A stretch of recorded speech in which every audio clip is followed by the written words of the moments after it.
yo no quiero abusar más del tiempo y le voy a dar la palabra para que cierren por lo menos este panel y luego vamos a escucharlas a las personas que son familiares cercanos y lo han conocido personalmente a Cosio para que puedan dar un aporte, una semblanza a Diego Dukelji, que nos va a hablar en representación de la Asociación de Filosofía del Derecho.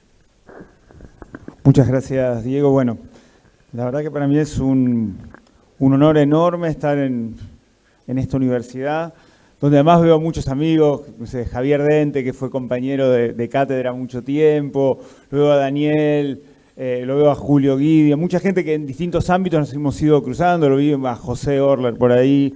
Pero en este caso no estoy yo por mí, sino estoy como vicepresidente de la Asociación Argentina de Filosofía del Derecho. Más allá de que voy a aprovechar que el presidente no está, voy a decir lo que a mí me parece y no hubiera dicho seguramente el presidente, que es el profesor Renato Ravivaldi, que es profesor de la UBA, pero que reside en Salta y que obviamente manda un saludo institucional para todos ustedes. Que yo sea el vicepresidente de la Asociación Argentina de Filosofía del Derecho podía haber sido visto como tan improbable hace 30 años como que hoy estuviéramos hablando de Cosio. Porque la verdad que la filosofía del derecho en la Argentina no ha sido ajena a la historia argentina. Y es una historia donde luces y sombras fueron ocupando algunos lugares.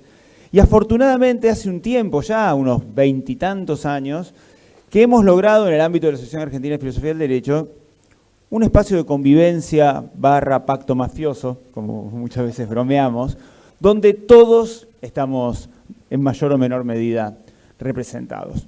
Porque Carlos Cosio, de quien yo no soy discípulo, no lo conocí, aunque admiro profundamente, viene a representar a un montón de gente que siempre quiso salirse de esa suerte de dualismo casi natural con que se percibe la filosofía del derecho, que es la tensión entre justnaturalismo y positivismo jurídico. La mayoría de ustedes son muy jóvenes, los que crecimos fines de 60, principios de los 70, había siempre una tía vieja que decía, ¿y a quién querés más? ¿A tu mamá o a tu papá? Una pregunta que hoy ningún psicólogo permitiría que le haga a un niño. Era muy frecuente. Y cuando uno va al exterior, en general dice, argentino, ¿de Boca o de River? No, yo soy hincha Argentino Junior. Hemos discutido mucho con Dente, bilardista, y yo, amante del juego bonito de la paternal. La verdad que Cosio rompió con esa dicotomía que una y otra vez insiste en volver. Porque cuando el nombre de mi presentación tenía que ser Cosio y la filosofía del derecho en la Argentina, esta expresión, diría un analítico, tiene distintos sentidos posibles. Pero el primero que se me ocurrió es, la filosofía del derecho en la Argentina existe por Cosio. Cosio creció en un ámbito donde el pensamiento era básicamente clerical. Y a mí se me ocurrió, y esto se lo recomiendo a quienes no lo conocen, seguir para esta presentación las propias palabras de Cosio en una hermosa carta que escribió en 1972 a Juan Ramón Capella, catedrático de formación marxista de Barcelona, y que fue publicada luego en el año 2002 en la revista Doxa, pero que yo la tengo mecanografiada, fotocopia de la mecanografiada, ¿no? Donde Cosio hace un relato de su vida intelectual. Y lo primero que vamos a ver es su gran confrontación con el ámbito clerical. Porque hasta los años 20, la única forma de hacer filosofía del derecho en la Argentina era la clerical. Y ahí es donde Cosio se gana su primer gran importante grupo de enemigos, pero también abre la cabeza de un montón de gente. Y cuando uno ve la vida de Cosio, dice, bueno, Cosio también hubiera llevado la vida de un crítico, que somos como primos hermanos. Porque, ¿qué le pasó a Cosio cuando quiso doctorarse? Cuenta el propio Cosio que estuvo mucho tiempo sin conseguir un jurado de tesis, porque consideraban que su tema, la reforma universitaria, no era un tema de filosofía del derecho. Como le pasó, por ejemplo, a mi maestro, Enrique Marí, que consideraban que las cosas que escribía sobre derecho y psicoanálisis no eran filosofía del derecho. Cuando logró doctorarse, lo segundo que le pasó a Cosio fue que Cosio quería concursar para ser profesor de filosofía del derecho. Y tenía que enfrentarse con unos concursos absolutamente amañados para que ganara algún profesor de raíz clerical. su talento, su perseverancia, le hizo ganar por primera vez un concurso de adjunto. Lo que le pasó, afortunadamente para él, y no al profesor Pesolano, que era el titular, el profesor Pesolano sufrió una hemiplegia. Y cuando el profesor Pesolano sufrió una hemiplegia, pudo tomar el control de la cátedra. Y cuenta, en palabras del propio Cosio, que comenzó por cambiar el programa e introdujo por primera vez en la Argentina, para el curso de Filosofía del Derecho, el estudio de Kelsen, del sociologismo anglosajón, con Holmes, con Cardoso, con Pound, con Frank, a quien luego conoció en los Estados Unidos en el año 52 y que reconoció como una de sus grandes influencias, más la filosofía social de Marx. Y ya en ese contexto pudo fundar y presidir el Instituto Argentino de Filosofía Jurídica y Social, que fíjense qué nombre tan parecido al de la Asociación Argentina de Filosofía Jurídica y Social, que como contaba el profesor Pettoruti, Cosio formó parte, pero siempre en esa relación tan compleja con los naturalistas, con quien combatió desde inicios del siglo, y con un segundo enemigo, digámoslo en términos académicos, aunque vamos a ver que lo académico no es solo académico nunca, que fue el normativismo.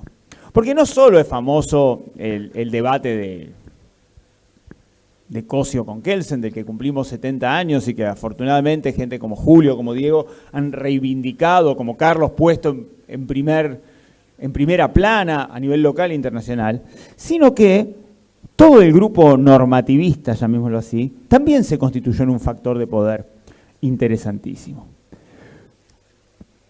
Luego del golpe del 55, como bien señalaba Raffo, pasó algo muy interesante, que es que el estigma de peronista al que se le atribuyó, él mismo sostiene que incorrectamente, porque él también era muy crítico de muchas de las posturas de Perón, fue la excusa perfecta para tener que dejar de discutir con él los temas teóricos que él trataba. Y dice en sus propias palabras que en realidad la excusa fue para no tratar los temas que exasperaban a los juristas tradicionales.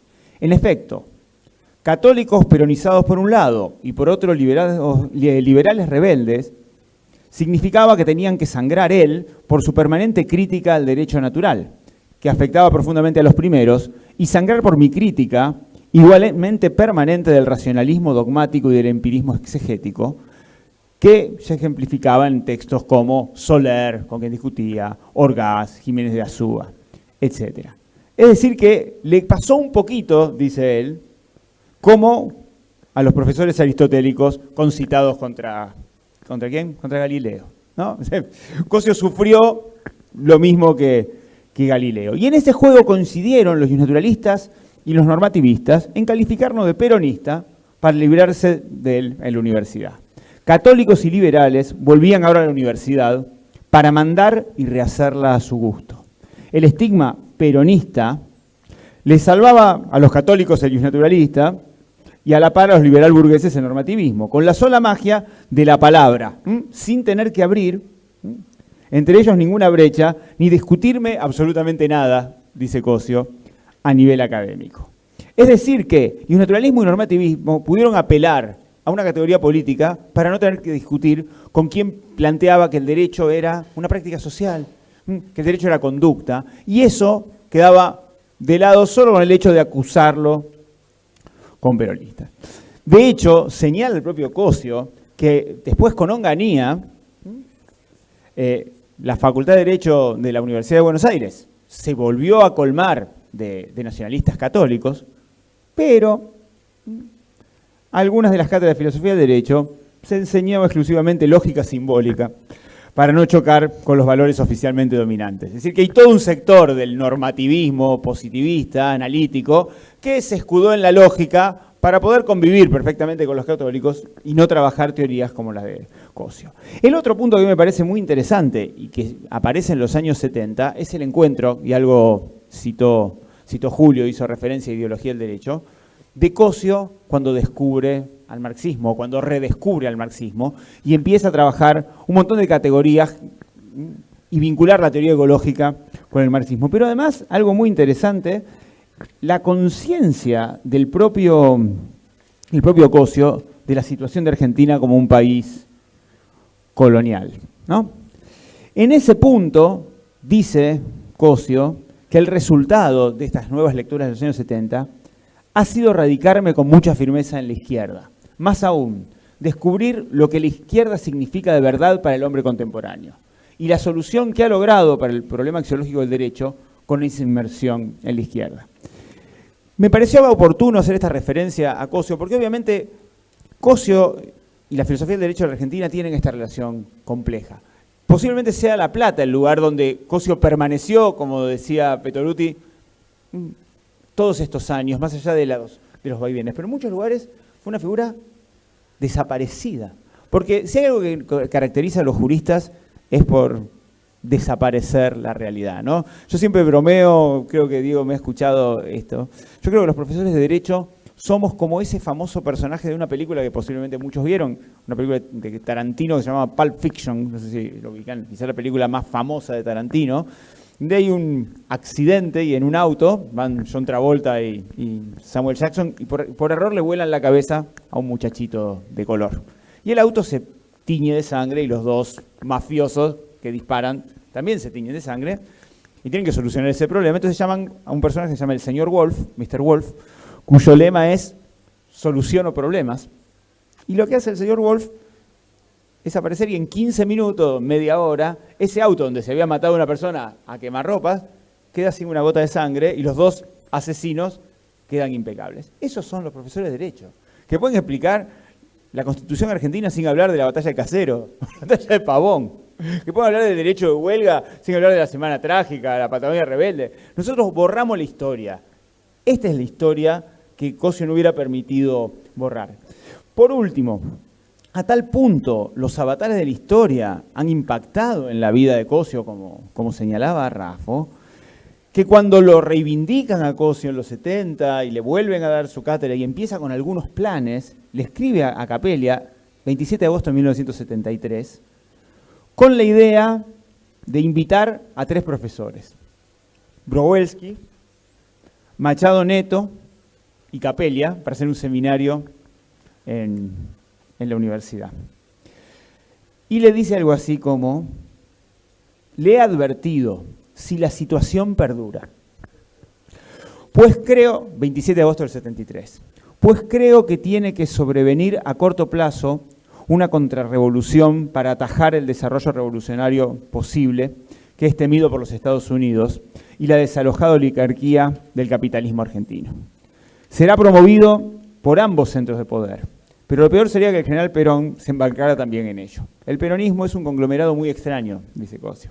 Hay una juventud revolucionaria muy pujante que cuenta con mis simpatías y son mis amigos, que está en la izquierda y está enfrentando a los antiguos peronistas que pretenden un mero retorno al peronismo de antaño, respecto del cual yo me he sentido siempre divorciado y extraño. Ya veremos qué pasa.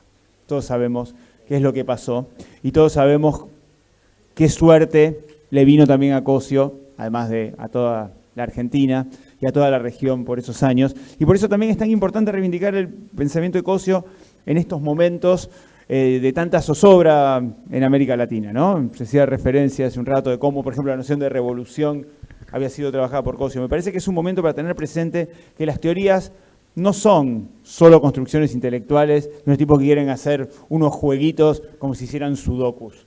Estamos discutiendo lo que pasa en la vida social, en la realidad, y en ese sentido Cosio fue el primer gran ejemplo a seguir en la filosofía del derecho en Argentina. Muchas gracias.